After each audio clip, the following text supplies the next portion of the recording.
جارێکی تر سڵاتان لەبێ خۆشەویستانە چمەلای تۆری ئەمڕۆی پرۆگرامەکەمان پەیوەندی و هەماهەنگی نێوان شانۆکارانی شاری سلێمانی بە تایبەتی و شانۆکارانی ڕۆژهەڵاتی کوردستان پەیوەندیەکی لە مێژینەیە و زۆر جار هەم ئەوان شانۆیان لە شارەکانی هەرێمی کوردستان و بە تایبەتی لە شاری سلێمانی نمایش کردووە و هەم شانۆکارانی کوردیش توانیویانە کارەکانیان لە ڕۆژهەڵاتی کوردستان نمایش بکەن. ئەمڕۆ یەکێک لەو شانۆیانە کە بەرهەمی کۆمەڵێک لە شانۆکارانی ڕۆژهەڵاتی کوردستانە ئەمڕۆ لە کۆمەڵی هونەرجوانەکانی کورد لە شاری سلێمانی نمایشیان کرد، ئەوی شانۆیی دەنگمان نابیستن. ئەم شانۆیە چەند ڕۆژێکی تریش بەردەوامە بێت و ڕەنگە لە شار و شارچکەکانی تری هەرێمی کوردستانیش نمایش بکرێت. قسە لەسەر شانۆیەکە و ناوڕۆکی شانۆیەکەکەم زۆر بەڕێز عەلی ڕەزا ئیسماعیلی کە دەرهێنەری شانۆیەکەیە لە پرۆگرامی کورسات مەگەزین میوانمانە. کاک عەلی ڕەزا بەخێر هاتی، بەخێربێی سەرچاومان. سڵاو بە بینەرانی عەزیزی خۆشەویست. زۆر سوپاس. ئەمە یەکەم جارە لە شاری سلێمانی نمایشەکەن یان پێم وابێت لە شاری کەرکووک نمایشتان کردبوو لەوێەوە هاتن بۆ ئێرە؟ بەڵێ ئارزبێ لە خدمەتان نا یەکەم جار نیە، ئێمە چەند کەرەتە بۆ چەندانە فەستیواڵی پانتۆمین بۆ چەندیندانە فەستیواڵی ترکە لە سلەیمانیە بووە چ لە هەولێروانەی مەقبل لە سەرتاوە ئاماژەم پێکرد کە پێشتر پەیوەندی هەبووە پێشتر بارهاڵکاری شانۆمان پێشکەش کردە. ئێمە ئەم کارە شانۆی دەنگمان نابیستن کارێ بوو لە کۆمەڵی هونەرە جوانەکانی نەخشافەرینان و گروپی تەئاتریاناییتە لە شاری سەقز لە ڕۆژهەڵاتۆکە بەشدار بووین لە چوارەمین فەستیواڵی شانۆی کەرکووک. نۆدانە کار لە بەخشی کێبەرکیا بوو کە یەکێ لە کارەکان کاری گروپی ئێمە بوو کە لە کۆتایی فەستیواڵەکە لە 5 خەڵاتەکەمە لە 4 بەشی کاندیدا بووین لە بەشی باشترین کار و باشترین دەرهێنەر و ئەکتەری پیا و ژن. دەم 4 بەشەیەشا کاندیدا بووین کە جایزەی باشترین ئەکتەری پیا و کاک ئیسماعیلی پاشایی بۆ بازی لەم شانۆیە گرتی و دوایەوە کە فەستیواڵەکەیەوە تەواو بوو بە پانگەشتنی کۆمەڵی هونەرە جوانەکانی سلێمانی و دۆستانی عەزیز هاتین بۆ ئێرەوە. ئیمڕۆ یەکەم ڕۆژێ بوو کە کارەکەمان لە هۆڵەکە پێشکەش کرد. بەڵێ ئەی تا چەندێک بینەر لە کارەکە ڕازی بوون و لە دوای کارەکە هیچ گفتوگویەک لەسەر کارەکە دروست بوو؟ بۆڵا حەقیقەتەن ئێمە ئیمڕۆ کە وەختی ئیجراکەمان پێشکەش کرد من نەمامەوە، ینی باجلە هاتم بۆەوەی کە بتوانم ئەم پرۆگرامە بەرنامەی ئێوە، بەڵام ئێمە هەمیشە لە سەقزە وەختی ئیجرامان بوو نزیکی ئێمە 20 شەو لە سەقزا ئیجرامان بوو. بازخوردی کارەکەمان فیدبەکی کارەکەمان لە بینی بینەرانە هەمیشە زۆر باش بووە، چونکە ئەم کارە جۆرێکە کە بە تۆجە بە ساختاری مۆزۆعەکە و ئەکسیونیەکە لە نمایشانەکەی نمایشنامەکە هەیە هەمیشە تەک پەیوەندی ئەگرێتەک بینەرەوە ئەو بینەرە ئەو ئێرتباتە کە ئەشێت شانۆتەک بینەرە بگرێت و بتوانێت تا ئەو مەفهومەی کە لە ناوڕۆکی نمایشنامەکە هەیە بیگەێنێت. ئێمە و ئێرتباتە وەختی کە بەرقەرارەوەیە کە بینەر ڕاحەتەکمانە هەیە تا ئاخری شانۆکە و پەیوەندێکی باشەگرێت. کارەکەیمش بەرحاڵ بەستەرێکی هەیە تراژدیە، چونکە تراژدیە بینەر دوای بەڕاستی هەم داچڕکێت بە هەم بە دڵپڕینەوەکەوە لە ئاخری کارەکە تا کارە ئێرتبات بەرقەرار کات. ئێمە بازخوردێکی زۆر باشمان گرت لە سەقز هەم لە فەستیواڵی کەرکووک. لێرەشە کە من بەلەوەکە بێم بۆ ئێرە لە ناو بینەرەکانە بووم کارەکە شکر بۆخوا زۆر باش بوو. زۆر باشە. کەواتە چیرۆکەکەی باز لە چی ئەکات؟ ئەوڵی بنەمای ئەسلی چیرۆکەکەمان کارەکەمان دژ بە شەڕە، ینی هەر شەڕێ لە هەر جێگای لە ناو نیشانەکەشیەوە دیارە هەر شەڕە لە هەر جێگای کابێت ئەمە نەفیەکات ئەوەی کە شەڕ باش نییە. شەڕ بێژگە لە وێرانی بێجگە لە خاپۆرکردنی ماڵ و هەموو شتێکوانە هیچ شتێک ناڵێت.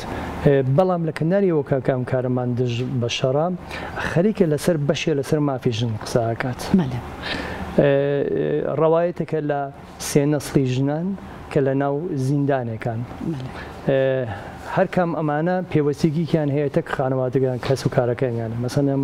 ژنەتەک باوکی ئەو ژنەتەک دەزیرانەکەی ئەو ژنەتەک کوڕەکەی ئەمانە لە زیندانێکانە ڕەوایەتێکە کشکیان کوژریان تەواویان تەواوی و زوڵم و زۆرانە کە لە زیندانەکە بەسەریانە هاتووە ڕەوایەتێکە کە مردوون بەڵام زیینو بوونەتەوە خەریکن ڕەوایەتێک ئێژن لە گوزەشتەی خۆیان کە چۆن بوون لەم زیندانە چیان بەسەرا هاتووانە ژنان لە تەواوی کۆمەلگاکانە بارحاڵ دەوری سەرەکی لە سەر زندگی ئێمە هەیەە بەڵام لە زۆر وەخت لە تەواوی بوارهای کاگەر لە نەزەرا بگرین واقعن زوڵمیان لێ چووە و ئەم زوڵمانە بە عناوینی مختلفەیە مثلەن تماشاکەی لە ئەفغانستانە وەختی ژنێ ناڵێ بچێ بۆ مەدرسە دانشگای ئیدامە تەحسیڵ ئەمە خۆی نەوعی زوڵمە بەڵام لە هەر جێگایەکە بە جۆرەکە ئێمام داستانەمان بردووەتە ناو ئەوەکە لە قاڵبێکی شەڕێکایەکە بۆ ژنانێکی کورد بە وجود هاتەوە مەجموعەیەکە کە لە ئاخرۆ باسخۆردەکەی بینەر ئەیبینێت کە بەسەرم ژنانە ڕەوایەتەکەیان چییە؟ زۆر باشە کارێکی لەم شێوەیە لە ڕۆژهەڵاتی کوردستان پێویستی بچەنێک کات هەیە بۆ ئەوی کە بگاتە بەرەمهێنان. ئێمە ئەم کارە 4 مانگ لەسەری کارمان کرد 4 مانگ گروپەکە منیان یارمەتیدا کە بتوانم بە پرۆڤۆ تەمریناتێکی زۆر بەردەوام و ڕێکوپێک بتوانین کارکەین من لە تەواوی و دۆستان و برادرانە خانمەکان وا لەم کارە منیان یارمەتیدات ماڵاوایە لێکم ئەلبەتە بۆ فەستیواڵی کەرکووک و بۆم ئیجرات دوودانە لە ئەکتەرە ئەسلیەکانمان بەهۆی کێشەیە بوونیان توانێت من ناچار دوودانە ئەکتەرێترم داناکە ماڵاوای لەو دوو خۆشەویستاکەم بەڵام چۆنمان بار هەڵ پرۆڤی گەرەکە کە بتوانین ئەم کارە پێشکەش بکرێت. زۆر باشە بە نیازن لە شاری کەرکووک نمایشتان کردووە ئێستا لە سلێمانی لە دوای سلێمانی وڵی دووسێ شارێکە دۆستان و برادر گروپە هوەریەکان داوایان کردووە کە بچین کە ئەم کارە لەوێ پێشکەش بکرێتوانە بەڵام بزانین گروپەکە هیچ گیر و گرفتێکی نابێت بۆ ئەوەی کە بتوانین ئارزەکە لەوێ پێشکەش بێن زۆر وەختی شەیەکە شانۆی کە قەرارە پێشکەش بکرێت نیازی بە سرێزی ساختێکی هەیە کە لە ناو ساڵۆنەکانە بەشی نور سەوت ئەومانە کە گشتیایە توانین ئەو شانۆی واقعان لەوێ ئەرز بکرێت هێنا چەند جێگای داوایان کردە بەڵام با تۆجە بین کە ئیمکاناتێکی دروستیان نەبوو نەمانتوانی واقعان بچینوانە خۆ قاعدەتەن ئەگەر کارێت تۆ نەتوانیت شانۆ مەجموعەیەک لە ئاوامڵە و ئەم مەجموعە ئەرێ مەجموعە ئاوامڵە یەکێ لە شتەکانی بارحاڵ هۆڵ دەوری ئەسڵێکی سەرەکیەتی نور و موسیقاوانە ئێمەشی بزانین بارحاڵ جێگا هەیە کە مناسب بێت حەزەکەین و ئەم حەزکردنە باشترین شتەکەی ئەوەیە کە تەعامڵ لە بینی هونەرمەندانە بە وجودەرێ هونەرمەندانی شان و کار ئێمە زۆر وەخت بووە شاید من زۆر لە دۆستانی ئیسە شاید حتا لە سلێمانینەوە لە ئەوروپا بن زمانە مەسن شانۆی مەسەن ڕاگوێزیانە هاورد بۆ گەگبێژم شایبێژم 25 ساڵ لەمەوە پێش یان هاورد بۆ سەقز لە سلێمانی هاتم بۆ بێت لەوێ پێشکەشیانە کرد ئەم ارتباطانە بووە ئەم ارتباطانە ئێمە شاید بژم یەکەم گروپێ بوون کە لە کوردستان و هاتیم بۆ ئێرە ئەوەختە کارەکەممان هاورد لە فستیواڵەکە بەشدار بووین ئەویش ئەگەڕێتە بۆ ماوەی شایبێژم 20 ساڵ لەمەوە پێش ئەم ارتباطانە یەک باشترین شتەکانەوەیە کە یەک دڵەکان نزیکە کاتەوە یەکە دڵی شان و کارەکان ئێمە لە یەکچوونێک هەیە لە نێوانی شانۆی کوردی با بڵین لە ڕۆژهەڵات و لە شاری سلێمانی و لە کوردستان لەم بەشەی کوردستان هیچ چی هەیە لێکچوونێک وەڵی قاعدەتەن ئەگەر ئێمە لەسەر چۆن بێژم نمایشنامەهایی کە وەکو نمایشنامەهایکی خارجیەک و وەکو مەسەڵە نێژمە شانۆنامە هەملێتە یا شتێک وانە ئەگەر ئەمانە کە بنەمایکی خارجیکی هەیەگەشی لە وڵاتەکان ئەمانە کارکردنگشتمان فقط ساختاری دەرهێنەریەکانمان جیاوازن بەڵام لە زۆر لە هینەکانە خۆشبەختانە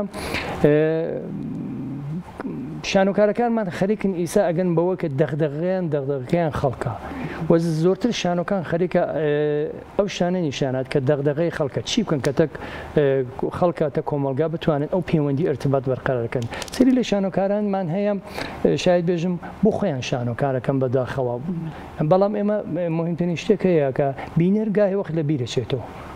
ئەگەر بۆ بینەر کارکەین دروستە شانۆ هونەر جێگای خۆیەتی بەڵام هونەرێکە بۆ بینەر کارکەین کە بتوانینەوە پەیوەندی ئەگەر بەرقەرارکات ئێمە ناوێ بەرین هۆڵەکانمان چۆڵ بێت ئێمە لە زۆر لە شارەکانە دیمە کە بەداخەوە هۆڵەکان چۆڵە دەی هونەرمەندێک ئەگەر 4 مانگ 5 مانگ لەسەر ئیشێ کار کاتوانەوە هونەر خەڵک نەیبینێت واقعاً ئەم هونەرە فەوتاوە ڕاستە کاتە تۆ بۆ خۆت وەکو دەرهێنەرێک پێت باشە کار لەسەر دقا با بڵین ئەوروپیەکان بکرێ یاخود دقا خۆماڵیەکان من احترام دانم بۆ تەواوی کەسانی کە لەسەر و دقە ئەوروپیانیش کاریان کردا لە سلێمانیە مەسەلەن دایوانە مەسەن هاوردیانە بۆ فەستیواڵی شانۆی کوردی لێرە مەسەن بەشدار بوون وانە هەموو دزەکان دزنین مەسەن ئەمانەت هاوردیات کاریان کردووە بەڵام خۆم یەکیت زۆر لەسەر و دقانە کارم نەکردووە من شای بێژم بەجرۆت بێژم جوزی تەنها کەسێکم کە لە تەواوی کوردستانە تا زۆرترین شانۆ لەسەر بیتە کوردیەکان کارم کردا شانەی مەموزینم کار کردووە شانەی لاس و قەزاڵم کار کردووە شانەی مێهر و وەفام کار کردووە شانەی خەج و سەیدەوان ئەو شانۆیانی کە مێژووی و ئەمانە کارمان کردووە و لە کەناری ئەوانە کارهایتریشمان کردووە کە کارمان مەسەلەن بالفەرز مثال ئەنفاڵ لێرە پێش هاتە بەڵام ببەخشە من کارم بووە لەسەر ئەنفاڵ من کارم بووە لەسەر حەڵەبچە ئێمە ملەتەکان لە هەیەک دوور نین ینی مەوزوعی وەکو ئەنفاڵ بنیان وەختی ناویەوەت موچرک تێرە ببنیە من هەرم شانۆی دەنگمان نابێسن دانێ لە ژنەکانمان ڕەوایەتێکە گێڕۆتە ڕەوایەتی ئەنفاڵە کە خانەوادەگەی لە ئەنفاڵات هیاچوونیوانە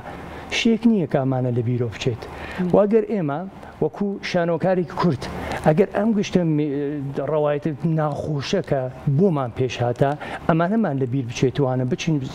بچەسمین بەوانەی ئەوروپێ غەدرمان کردە لە خەڵکمان غەدرمان کردە لەوەی کە ئێمە گەنجینێکی پڕمان هەیە ئەم گەنجینە ئەوڵ یەکەم شتەکانمان ئاینەکانمانە جوانترین ئاین ئێمە لە کوردەواریە هەمانە وام ئاینانە تەوامان ئەتوانێت وەکو چۆن لە یونانی باستانە مەشاکەی لە ئاینێکی لەوێ تەئاتر شکڵەگرێت دیۆنیۆزیوس وەختی لەوێ ئەتفاقەکەوێت تەئاتر لەوێ شکڵەگرێت ئێمە لە کوردەواریە دنیایەک ئاینمان هەیە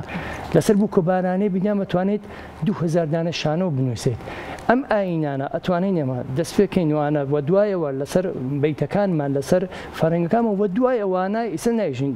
بینە ناو جامعی معاسری مدرنی ئیمڕۆی خۆمانە لە ناوم جامعی معاسر و مدرنی ئیمڕۆی خۆمانە زۆر مۆزومانێ لە ناو کوردەواری کە هونەرمەندەکانی شانۆکارمان ئەتوانێت لەسەری کارکەن لەسەری بڕون و ئەمانە ببێت بە چۆن بێژم یەکێ لە ئیدەهایەکی باشیەوەی کە دەرهێنەرەکان بتوانن لەسەریان کارکەن وام مۆزوعانە شتێ نییە کە ئێمە بتوانین لی بگوزارین بۆ نمونەیەژم بۆ نمونە لای ئێمە بەداخەوە خۆکشتن زۆر بووە لە بینی ژنانە ینی ئامارێکە چووەتە سەر لە بینی هەم کچان و هەم ژنان ئەمە خۆب ئەمە ژێربنایەکی هەیە خۆب منی هونەرمەند ئەشێ تەحلیلی کەم ئەشێ جامعەکەم تەحلیل کەم بزانم بۆچی بە چ دەلیل مەسەرەن ئەم ژنە خۆی کوشتووە ئەمانە تەواوی مۆزوعە سوژا بە بنیام کە بێتە تمی ئەسلی شانۆنامەهەیە کە ئێمە ئەینووسین مەبەستت لەوەیە کە چەندەها چیرۆکی جۆرا و جۆرمان هەیە کە ئەشێ دەرهێنەران سوودی لێ ببێنن و کاری تیا بکەن و بەمانە کە ئەوە لای ئێمە پڕا فکر ناکەم زۆر نیازم بێ بچم بە شانۆنامای ئوروپی هەرچەند من بۆ ئەوانە تەواویان احترام دانم مەسەلە نێژمای تۆ تووفانی شێکسپیرەی خوێنی تۆ بەڕاستی مەتێکی عەزیمە کارهای سوفۆک لە خوێنی تۆ مەتنهای ئاشی لە خوێنی تۆ بەڕاستی ئەمانە مەتنایەکی یەکجار بەرزن ئەمانە بەڵام بەدا خەوەشای من بێژم ئێمە زۆر لەناو کۆمەلگای خۆمانە ئەتوانین لەسەر مۆزوعایەک کارکەین کە واقعاً جێگای وتنی زۆرە زۆر ڕاستە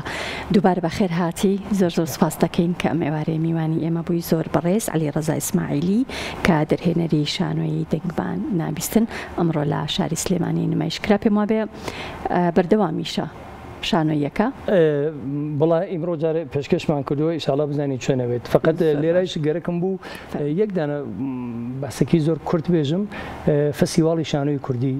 کە 90 دەورە ئیمساڵ بە ئیمساڵ و 90 دەورە لە سەقزا بەڕێوەچێت فستیواڵێکە کە ئالبومێکە تریبونێکە لە تەواوی شانەکارانی کورد کە لە تورکیا لە سووریا لێرە گشتیان دێن بۆ سەقز میزبانێکی باش بووە ئیمساڵیش لە مانگی نوامبر برجی 11 ئێوە ئیمساڵ 90مین دەورەی بەڕێوەچێت من هەر لێرە بانگهێشتنەکەم لە تەواوی هونەرمەندانی شانۆکاری کورد لە هەر جێگایەکی ئەم وڵاتانان هەتا لە کشوەرهای ئەوروپیەوانە بەشدار بن ئەم فستیواڵە ئەم فستیواڵە فستیواڵی یەکگرتوویە فستیواڵی تەواوی شانۆکارانی کوردە کە بتوانین بیرۆکەکانمان بخێنە لای یەکترین وانە و بێژین دڵەکانمان لە دوور نییە و گشتمان تێکۆشین بۆەوەی کە بۆ بەرژەوەندی شانۆی کوردی دووبارە بە خێرهاتی زۆر سپاس دەکەم جارێکی تر